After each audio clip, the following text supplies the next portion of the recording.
A gente abre a gente abre as informações do São Paulo diariamente, né? A gente acompanha, claro, acompanha pela rede social, acompanha através do WhatsApp, né? Os amigos.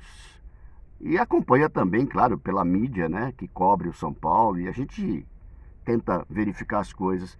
E eu confesso a vocês que estava dando uma olhadinha agora pela manhã e torcendo demais, mas assim, pedindo demais para que o São Paulo tivesse aproveitado a segunda-feira para treinar intensamente, né?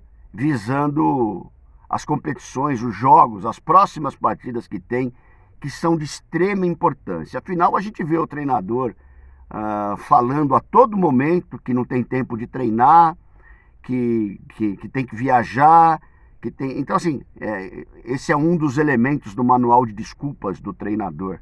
Né? Não só o nosso, não, um monte de treinador aí que acaba usando esses artifícios também.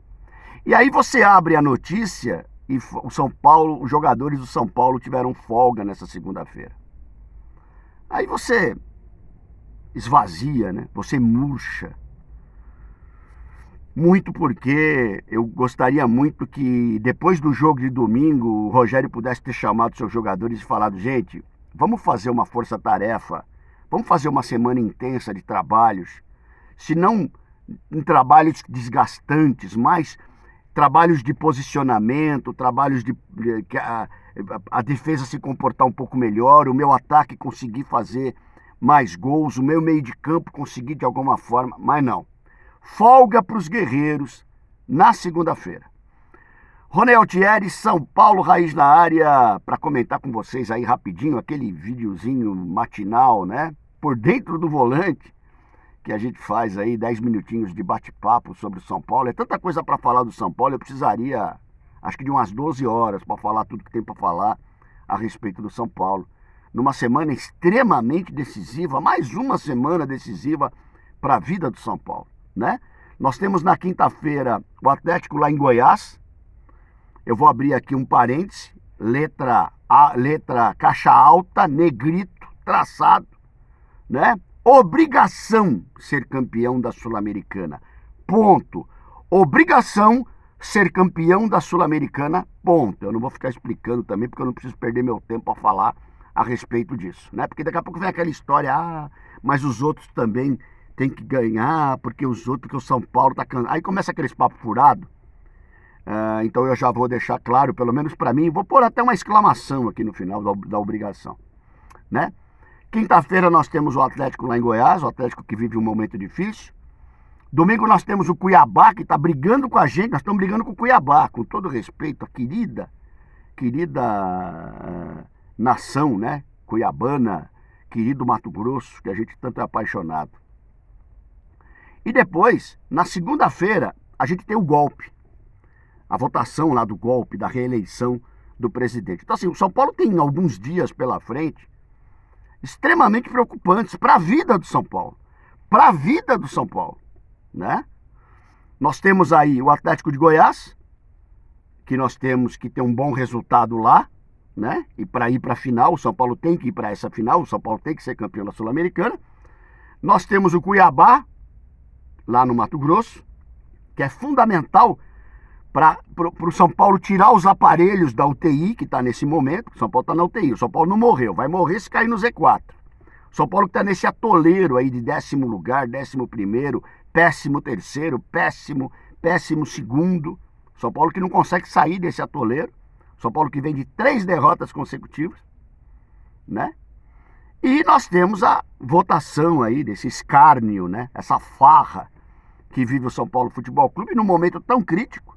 Os caras que estão juntos pelo São Paulo, dá uma olhada nisso, estão preocupados em fazer reeleição e votar uma série de outras coisas horrendas para a vida do São Paulo Futebol Clube, né?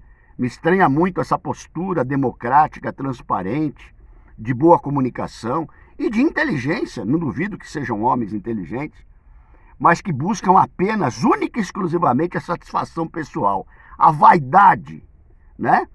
Contra tudo aquilo que é premissa no São Paulo, tudo aquilo que fez o São Paulo gigante, tudo aquilo que fez o São Paulo ser, historicamente, o que é hoje, né? Não essa situação pífia que vive dessas administrações e da atual também. Não bastasse isso, você fala assim, poxa vida, mas, ô Rony, será que se não vale a reeleição e tal? De repente, gente, a gente até rasgaria esse estatuto do São Paulo. De repente, hein? Não estou falando que é o meu caso. Se a administração atual estivesse fazendo um trabalho impecável de recuperação de São Paulo, um trabalho exemplar de recuperação de São Paulo, você vai fechar até um olho assim, vai olhar meio de lado para isso, para tentar ver se o São Paulo de alguma forma sai desse buraco que está. Mas não é o caso. Uma administração pífia como um todo, né? Não estou falando, eu estou falando de pessoas que representam o São Paulo, não falo da vida pessoal desses caras, não tenho nada a ver com a vida pessoal deles. Eu falo dos caras que estão lá, representando o São Paulo e que me dão o direito de falar, como São Paulino que sou. Afinal, o São Paulo, o Morumbi não é quintal deles e o São Paulo não pertence a ele. O São Paulo pertence a 20 milhões de torcedores, de adeptos. E me estranha muito, grande parte dessa coletividade está calada, está silenciosa diante desse escárnio aí que vai acontecer, né? Grande parte, possivelmente em troca de benesses, em troca de favores, em troca de benefícios, seja lá do que for, né? Um troca-troca danado,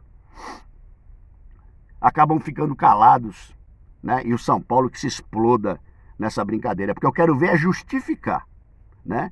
Ainda que fosse mudar o estatuto para que numa próxima administração ela pudesse usufruir disso, você podia falar, bom, tudo bem, não é em benefício próprio, mas não é o caso do São Paulo. Mas enfim, eu estou muito preocupado fora do campo, tem gente que se preocupa só dentro do campo, né? Com o Reinaldo, se preocupa dentro do campo com o Léo Pereba, o Humilde, essas coisas todas. E o São Paulo, na sua profundidade e no seu tamanho, vai morrendo e ficando aí a míngua. Pois bem, e aí os guerreiros também têm folga na segunda-feira. Eu quero imaginar Tele Santana, no auge do trabalho no São Paulo, o São Paulo numa linha, com 3 derrotas seguidas, dando folga para jogador na segunda-feira. Eu queria imaginar isso, mas não. Os guerreiros precisam de folga, né? Então, assim, tempo jogado fora, que poderia ser aproveitado de alguma maneira, num momento difícil, para ajudar de alguma forma o São Paulo a sair do buraco que está. Mas tem gente que acha que não está no buraco, né? Apesar da posição, apesar da eliminação já na Copa do Brasil. Não vou nem falar de Copa do Brasil, porque não vale a pena perder o tempo, não vale a pena perder o foco. O São Paulo tem 2 focos hoje. Não cair no Z4 e o São Paulo tem o foco que é ser campeão da Sul-Americana. Ponto. Eu estou falando dentro de campo. São 2 focos que o São Paulo tem. Não me venham com um terceiro foco de Copa do Brasil. Aqui ninguém é bobo. Entenderam? Claro que não, que tem que respeitar a camisa, que tem que ir lá. Agora fala isso para os guerreiros que folgaram ontem. Fala isso para a comissão técnica que deu folga para os guerreiros. Fala isso para a administração do São Paulo e para a direção que está preocupada com a sua reeleição e outras mudanças de estatuto na segunda-feira. É o torcedor que se ferre, né? O torcedor que se ferre. Na verdade é isso que está acontecendo.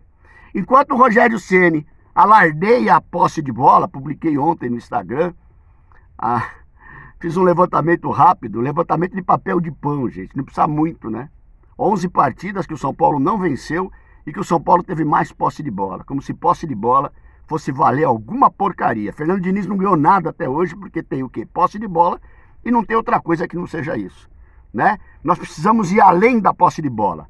No final do Campeonato Brasileiro, se a gente despencar lá para o Z4, eles não vão olhar a percentual de posse de bola para nos manter na Série A o ano que vem. Tem gente que pensa que funciona assim. Infelizmente, essa é a nossa realidade. Enquanto o time se arrasta dentro do campo, né? Enquanto o time mal organizado, com má vontade, não, mas os caras estão correndo, os caras como se não fosse obrigação, né? Obrigação vestir a camisa do São Paulo dentro da sua casa e entregar vitórias. Isso é o mínimo que os jogadores têm que fazer, mas não, hoje virou diferencial. Correr virou diferencial. Deixa o Marcos Guilherme, então, rodando dentro do campo 24 horas por dia, porque ele fica.